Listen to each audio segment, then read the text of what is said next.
we got the first bracket up on the wall, and it's in there, and it's really solid. I mean, it's really good. The thing's just not going nowhere. And again, based off of what I'm putting it up for, it's going to be based on how many acres we need and what, you know, the thickness of them. All right, so going off camera there for a second. Now we got to install the second bracket on the wall. Well, a lot of times our ceilings are not 100% level, so a lot of times they go on a slant. So the only way to make sure that these brackets are level is to level it like this, the old-fashioned way.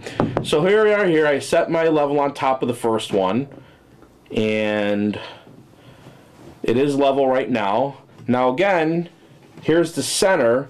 Here's my 9-inch mark from here. So this is 18 inches from line to line, and I actually have the I have it within the 18 inches. So here's my mark up. So I go straight up from there. I put a line there actually, so I know how high to put this other bracket. So here it is.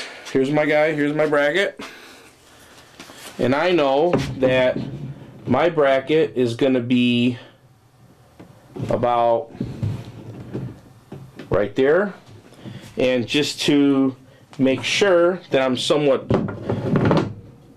close, it is exactly level. It's exactly where I want it. So now I'm holding it here. You could also use your knee. You could put your knee into it to hold it in place. You take your screw, because obviously the pencil doesn't fit in there, and you push for your first hole.